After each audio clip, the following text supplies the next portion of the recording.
प्रेम से बोलिए श्री सत्यनारायण भगवान की जय। आज के दिन श्री सत्यनारायण भगवान की कथा पढ़ी अथवा सुनी जाती है। तो आइए आज आपको सुनाते हैं श्री सत्यनारायण भगवान की संपूर्ण व्रत कथा और आरती। एक समय नैमिषारण्य तीर्थ में शौनक आदि 88,000 ऋषियों ने श्री सूत जी से पूछा, हे प्रभु, इस कलयुग में वेद विद्या रहित मनुष्यों को प्रभु भक्ति किस प्रकार मिलेगी और उनका उद्धार कैसे होगा। इसलिए हे मुनि श्रेष्ठ, कोई ऐसा तप कहिए जिससे थोड़े समय में पुण्य प्राप्त हो जाए तथा मनोवांछित फल मिले। वह कथा सुनने की हमारी बहुत इच्छा है। सर्वशास्त्र ज्ञाता श्री सूत जी बोले, हे वैष्णवों में पूज्य, आप सबने प्राणियों के हित की बात पूछी है। अब मैं उस श्रेष्ठ व्रत को आप लोगों से कहूँगा जिस व्रत को नारद जी ने लक्ष्मी नारायण जी से पूछा था और लक्ष्मीपति ने मुनि श्रेष्ठ नारद जी से कहा था। सो ध्यान से सुनिए। एक समय योगी राज नारद जी दूसरों के हित की इच्छा से अनेक लोकों में घूमते हुए मृत्यु लोक में आ पहुँचे। यहाँ अनेक योनियों में जन्मे हुए प्राय सभी मनुष्यों को अपने कर्मों द्वारा अनेकों दुखों से पीड़ित देखकर सोचा, किस यत्न के करने से निश्चय ही प्राणियों के दुखों का नाश हो सकेगा। ऐसा मन में सोचकर विष्णु लोक को चले गए। वहां श्वेत वर्ण और 4 भुजाओं वाले देवों के ईश नारायण को देखकर, जिनके हाथों में शंख चक्र गदा और पद्मा थे, वे वरमाला पहने हुए थे, उनकी स्तुति करने लगे।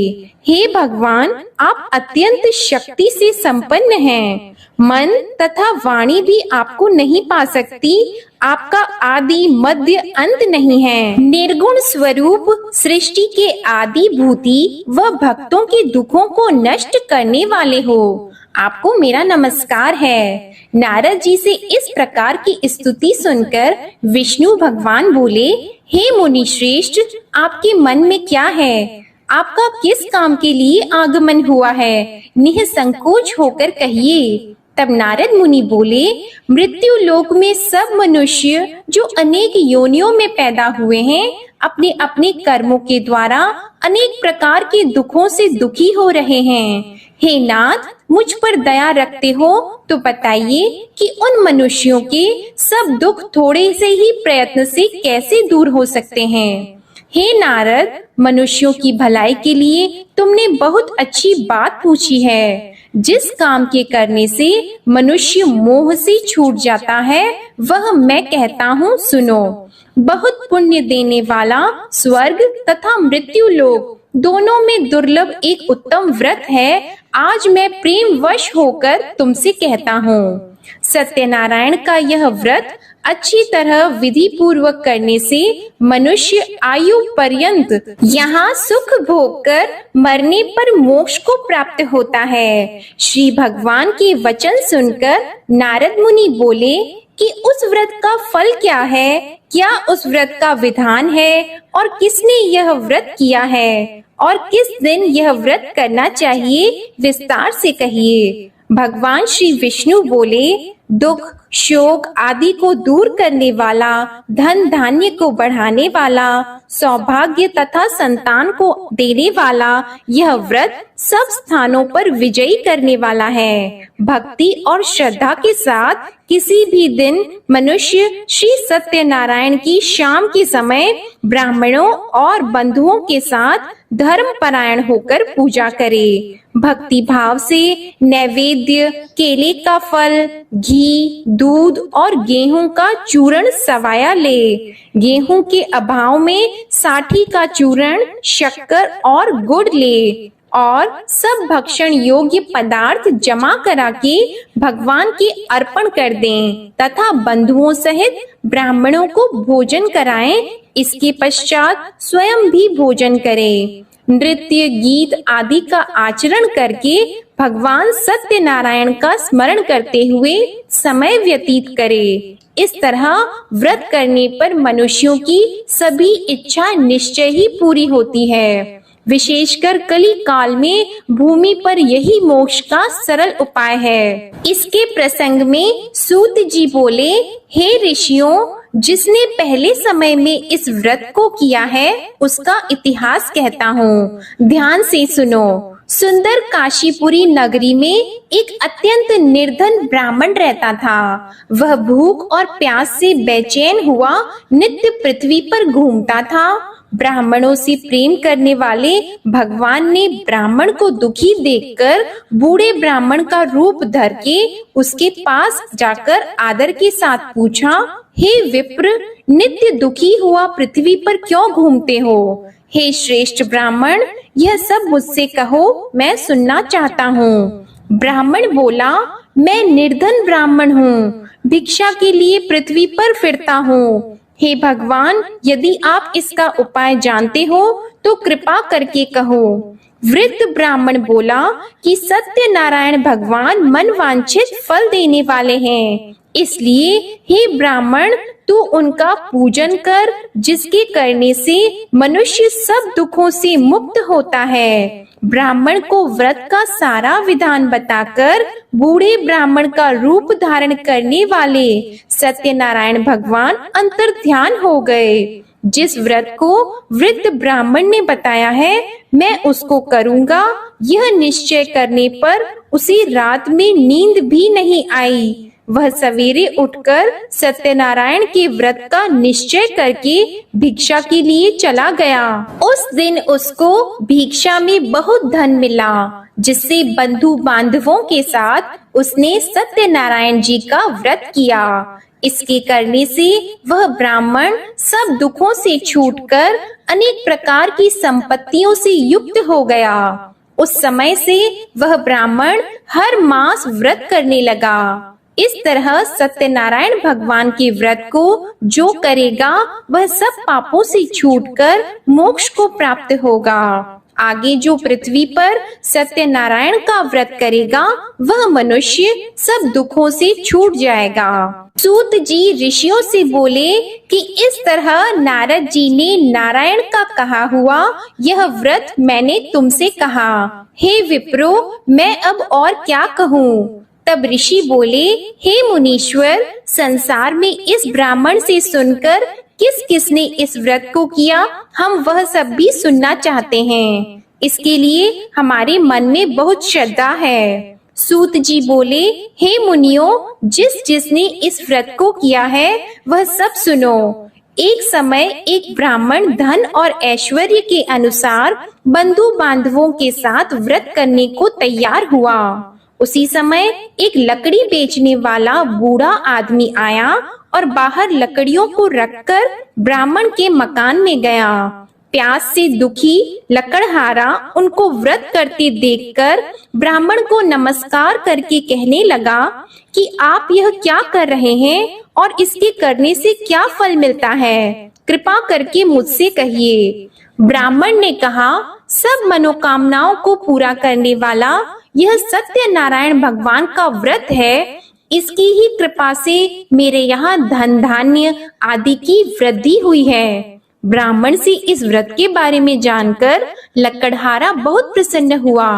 चरण अमृत लेकर और प्रसाद खाने के बाद अपने घर को गया। लकड़हारे ने अपने मन में इस प्रकार का संकल्प किया कि आज गांव में लकड़ी बेचने से जो धन मिलेगा उसी से सत्यनारायण देव का उत्तम व्रत करूंगा। यह मन में विचार करके वह बूढ़ा आदमी लकड़ियां अपने सिर पर रखकर जिस नगर में धनवान लोग रहते थे वह ऐसे सुंदर नगर में गया।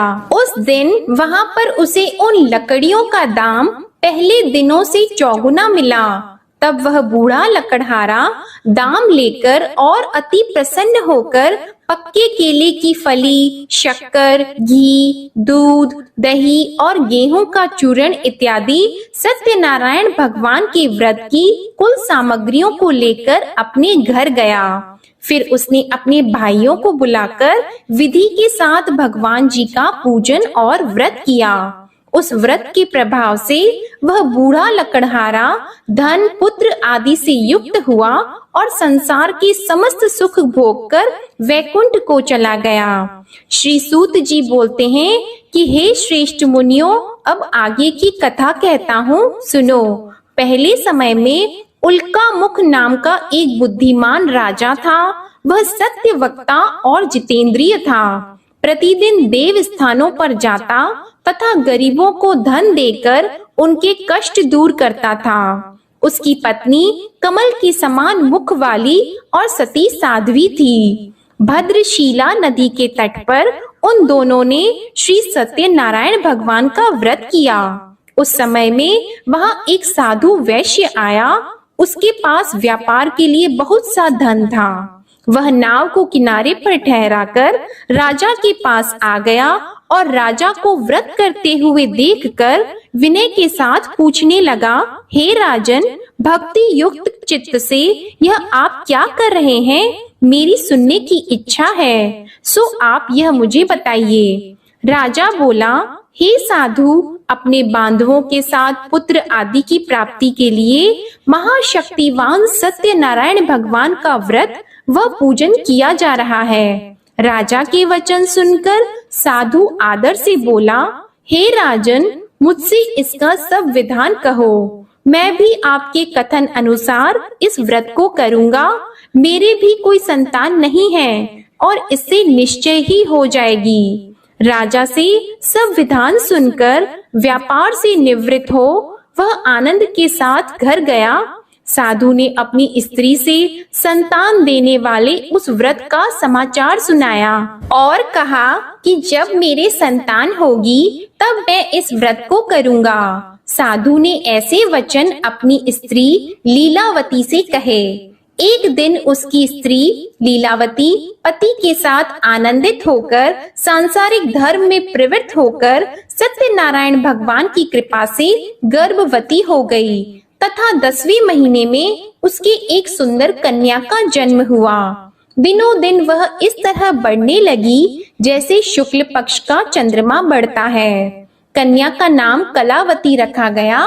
तब लीलावती ने मीठे शब्दों में अपने पति से कहा कि जो आपने संकल्प किया था, भगवान का व्रत करूंगा, अब आप उसे करिए। साधु बोला, हे प्रिय, इसके विवाह पर करूंगा। इस प्रकार अपनी पत्नी को आश्वासन देकर वह नगर को गया। कलावती पितृगृह में वृद्धि को प्राप्त हो गई। साधु ने जब नगर में सखियों के साथ अपनी पुत्री को देखा तो तुरंत दूत को बुलाकर कहा कि पुत्री के वास्ते कोई सुयोग्य वर देखिए। साधु की आज्ञा पाकर दूत कंचन नगर पहुंचा और वहां पर बड़ी खोज और देखभाल कर लड़की के लिए सुयोग्य वाणिक पुत्र को ले आया।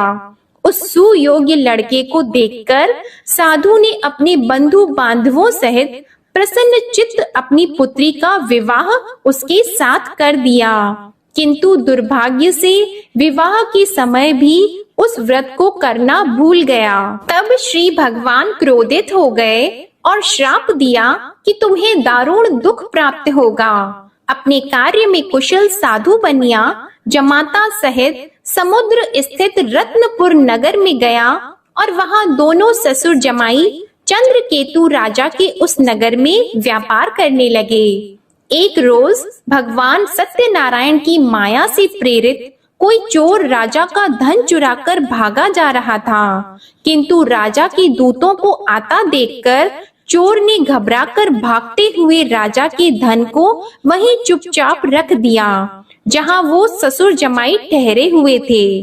तब दूतों ने उस साधु वैश्य के पास राजा के धन को रखा देखा तो वे दोनों को बांध कर ले गए और प्रसन्नता से दौड़ते हुए राजा के समीप जाकर बोले, यह 2-4 हम पकड़कर लाए हैं, देखकर आज्ञा दें। तब राजा की आज्ञा से उनको कठोर कारावास में डाल दिया और उनका सब धन छीन लिया। सत्यनारायण भगवान के श्राप द्वारा उनकी पत्नी भी घर पर बहुत दुखी हुई और घर पर जो धन रखा था चोर चुरा कर ले गए। शारीरिक व मानसिक पीड़ा तथा भूख प्यास से अति दुखित होकर अन्न की चिंता में कलावती एक ब्राह्मण के घर गई। वहां उसने सत्यनारायण भगवान का व्रत होते देखा, फिर कथा सुनी तथा प्रसाद ग्रहण करके रात को घर आई। माता ने कलावती से कहा, हे पुत्री, अब तक कहाँ रह गई थी? वह तेरे मन में क्या है? कलावती बोली, हे माता, मैंने एक ब्राह्मण के घर श्री सत्यनारायण भगवान का व्रत देखा है। कन्या के वचन सुनकर लीलावती भगवान के पूजन की तैयारी करने लगी। लीलावती ने परिवार और बंधुओं सहित श्री सत्यनारायण भगवान का पूजन किया और वर मांगा कि मेरे पति और दामाद शीघ्र आ जाएं। साथ ही प्रार्थना की कि हम सबका अपराध क्षमा करो। सत्यनारायण भगवान इस व्रत से संतुष्ट हो गए और राजा चंद्रकेतु को स्वप्न में दर्शन देकर कहा, हे राजन, दोनों वैश्यों को प्रातः ही छोड़ दो और सब धन जो तुमने ग्रहण किया है वह दे दो, नहीं तो मैं तेरा धन, राज्य, पुत्र आदि सब नष्ट कर दूंगा। राजा से ऐसे वचन कहकर भगवान अंतर्ध्यान हो गए। प्रातः काल राजा चंद्रकेतु ने सभा में अपना स्वप्न सुनाया। फिर दोनों वाणिक पुत्रों को कैद से मुक्त कर सभा में बुलाया। दोनों ने आते ही राजा को नमस्कार किया।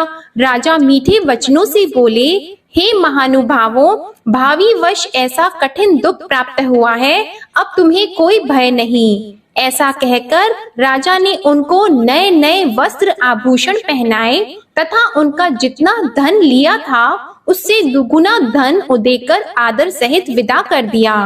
दोनों वैश्य अपने घर को चले गए। सूत जी बोले, वैश्य ने मंगलाचार करके यात्रा आरंभ की और अपने नगर को चला। उनके थोड़ी दूर निकलने पर दंडी वेशधारी सत्यनारायण भगवान ने उनसे पूछा, हे साधु, तेरी नाव में क्या है? अभिमानी वाणिक हंसता हुआ बोला, हे दंडी, आप क्यों पूछते हो? क्या धन लेने की इच्छा है? मेरी नाव में तो बेल और पत्ते भरे हैं। वैश्य का कठोर वचन सुनकर भगवान ने कहा, तुम्हारा वचन सत्य हो। दंडी ऐसा कहकर वहां से दूर चले गए और कुछ दूर जाकर समुद्र के किनारे बैठ गए।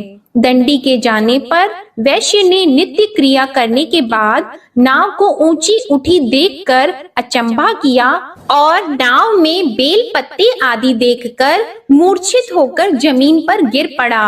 फिर मूर्छा खुलने पर अत्यंत शोक प्रकट करने लगा। तब उसका दामाद बोला कि आप शोक न करें, यह दंडी का श्राप है, अतः उनकी शरण में चलना चाहिए, तभी हमारी मनोकामना पूरी होगी। दामाद के वचन सुनकर वह दंडी के पास पहुंचा और अत्यंत भक्ति भाव से नमस्कार करके बोला, मैंने जो आपसे असत्य वचन कहे थे उनको क्षमा करो। ऐसा कहकर महान शोकातुर होकर रोने लगा। तब दंडी भगवान बोले, हे वाणिक पुत्र, मेरी आज्ञा से बार बार तुम्हें दुख प्राप्त हुआ है, तू मेरी पूजा से विमुख हुआ। साधु बोला, हे भगवान, आपकी माया से मोहित ब्रह्मा आदि भी आपके रूप को नहीं जानते, तब मैं अज्ञानी कैसे जान सकता हूँ? आप प्रसन्न होइए, मैं सामर्थ्य के अनुसार आपकी पूजा करूँगा। मेरी रक्षा करो और पहले के समान नौका में धन भर दो। उसके भक्ति युक्त वचन सुनकर भगवान प्रसन्न होकर उसकी इच्छा अनुसार वर देकर अंतर ध्यान हो गए। तब उन्होंने नाव पर आकर देखा कि नाव धन से परिपूर्ण है, फिर भी वह भगवान सत्यनारायण का पूजन कर साथियों सहित अपने नगर को चला। अब अपने नगर के निकट पहुंचा, तब दूत को घर भेजा। दूत ने साधु के घर जाकर उसकी स्त्री को नमस्कार करके कहा कि साधु अपने दामाद सहित इस नगर के समीप आ गए हैं। ऐसा वचन सुनकर साधु की स्त्री ने बड़े हर्ष के साथ सत्यदेव का पूजन कर पुत्री से कहा, मैं अपने पति के दर्शन को जाती हूँ, तू कार्य पूर्ण करके शीघ्र आ जा। माता के ऐसे वचन सुनकर कलावती प्रसाद छोड़कर पति के पास गई। प्रसाद की अवज्ञा के कारण सत्यदेव ने रुष्ट होकर उसके पति को नाव सहित पानी में डुबा दिया। कलावती अपने पति को न देखकर रोती हुई जमीन पर गिर गई। इस तरह नौका को डूबा हुआ तथा कन्या को रोता देखकर साधु दुखी होकर बोला, हे प्रभु, मुझसे या मेरे परिवार से जो भूल हुई है उसे क्षमा करो। उसके दीन वचन सुनकर सत्यदेव प्रसन्न हो गए और आकाशवाणी हुई कि हे साधु, तेरी कन्या मेरे प्रसाद को छोड़कर आई है, इसलिए इसका पति अदृश्य हुआ है। यदि वह घर जाकर प्रसाद खाकर लौटे तो इसे पति अवश्य मिलेगा। ऐसी आकाशवाणी सुनकर कलावती ने घर पहुंचकर प्रसाद खाया, फिर आकर पति के दर्शन किए। तत्पश्चात साधु ने बंधु बांधवों सहित सत्यदेव का विधि पूर्वक पूजन किया। उस दिन से वह पूर्णिमा को सत्यनारायण का पूजन करने लगा। फिर इस लोक का सुख भोग कर अंत में स्वर्ग लोक को गया। सूत जी बोले, हे ऋषियों, मैं और भी कथा कहता हूँ, सुनो। प्रजापालन में लीन तुंगध्वज नाम का राजा था। उसने भी भगवान का प्रसाद त्याग कर बहुत दुख पाया। एक समय वन में जाकर वन्य पशुओं को मारकर बड़ के पेड़ के नीचे आया। वहां उसने ग्वालों को भक्ति भाव से बांधवों सहित सत्यनारायण जी का पूजन करते देखा। राजा देखकर भी अभिमानवश वहां नहीं गया और न ही पूजन किया या नमस्कार किया। जब ग्वालों ने भगवान का प्रसाद उसके सामने रखा तो वह प्रसाद को त्याग कर अपनी सुंदर नगरी को चला गया। वहां उसने अपना सब कुछ नष्ट पाया तो वह जान गया कि यह सब भगवान ने किया है। तब वह विश्वास करके ग्वालों के समीप गया और विधि पूर्वक पूजन करके प्रसाद खाया तो सत्यदेव भगवान की कृपा से पहले जैसा था वैसा ही हो गया। फिर दीर्घ काल तक सुख भोग कर मरने पर स्वर्ग लोक को गया। जो मनुष्य इस परम दुर्लभ व्रत को करेगा, भगवान सत्यनारायण की कृपा से उसे धन धान्य की प्राप्ति होगी। निर्धन धनी और बंदी बंधन से मुक्त होकर निर्भय हो जाता है। संतानहीनों को संतान प्राप्त होती है तथा सब मनोरथ पूर्ण होकर अंत में वैकुंठ धाम को जाता है। यह सत्य है। श्री सूत जी कहते हैं कि ब्राह्मणों, आपको मैंने सत्यनारायण व्रत की यह पावन कथा सुनाई है। इस व्रत का पालन करके मनुष्य सभी दुखों से मुक्त हो जाता है। विशेषतः कलयुग में श्री सत्यनारायण की पूजा महान फल देने वाली है। इन देवता को कोई सत्यनारायण कहते हैं और कोई सत्यदेव कहते हैं। अनेक रूपों में श्री सत्यनारायण भगवान सभी के मनोरथों को पूर्ण करते हैं। ये सनातन सत्यदेव कलयुग में सत्य व्रत के रूप में अवतरित होंगे। हे श्रेष्ठ मुनियों, जो मनुष्य नित्य इसका पठन व श्रवण करता है, श्री सत्यनारायण भगवान की कृपा से उसके सभी पाप नष्ट हो जाते हैं। प्रेम से बोलो श्री सत्यनारायण भगवान की जय। श्री सत्यनारायण संपूर्ण व्रत कथा समाप्त। अब आप सुनिए श्री सत्यनारायण भगवान की आरती। जय लक्ष्मी रमणा स्वामी, जय लक्ष्मी रमणा। सत्यनारायण स्वामी, सत्यनारायण स्वामी, जनपातक हरणा। जय लक्ष्मी रमणा। रत्न जड़ित सिंहासन, अद्भुत छवि राजी स्वामी, अद्भुत छवि राजी। नारद करत निराजन, नारद करत निराजन, घंटावन बाजी। जय लक्ष्मी रमणा। प्रगट भई कलि कारण, द्विज को दरस दियो स्वामी, द्विज को दरस दियो। बूढ़ो ब्राह्मण बनकर, बूढ़ो ब्राह्मण बनकर, कंचन महल कियो। जय लक्ष्मी रमणा। दुर्बल भील कठारो, जिन पर कृपा करी, जिन पर कृपा करी। चंद्रचूड़ एक राजा, चंद्रचूड़ एक राजा, तिनकी विपत्ति हरी। जय लक्ष्मी रमणा। वैश्य मनोरथ पायो, श्रद्धा तज दीन्ही। स्वामी श्रद्धा तज दीन्ही। सो फल भोग्यो प्रभु जी, फिर स्तुति कीन्ही। जय लक्ष्मी रमणा। भाव भक्ति के कारण छिन छिन रूप धरियो। स्वामी छिन छिन रूप धरियो। श्रद्धा धारण कीन्ही, श्रद्धा धारण कीन्ही। तिनको काज सरियो। जय लक्ष्मी रमणा। ग्वाल बाल संग राजा, बन में भक्ति करी। स्वामी बन में भक्ति करी। मन वांछित फल दीन्हो, मन वांछित फल दीन्हो। दीन दयालु हरि। जय लक्ष्मी रमणा। चढ़त प्रसाद सवायो, कदली फल मेवा। स्वामी कदली फल मेवा। धूप दीप तुलसी से, धूप दीप तुलसी से। राजी सत्य देवा। जय लक्ष्मी रमणा। सत्यनारायण जी की आरती जो कोई नर गावे। स्वामी जो कोई नर गावे। तन मन सुख संपत्ति, तन मन सुख संपत्ति। मन वांछित फल पावे। जय लक्ष्मी रमणा। बोलो जय लक्ष्मी रमणा। प्रेम से बोलिए श्री सत्यनारायण भगवान की जय हो। इसी के साथ आप हमारे चैनल पर अघन पूर्णिमा की व्रत कथा और मार्गशीर्ष मास महात्म्य की कथा को भी जरूर सुनिएगा। श्री सत्यनारायण भगवान की जय।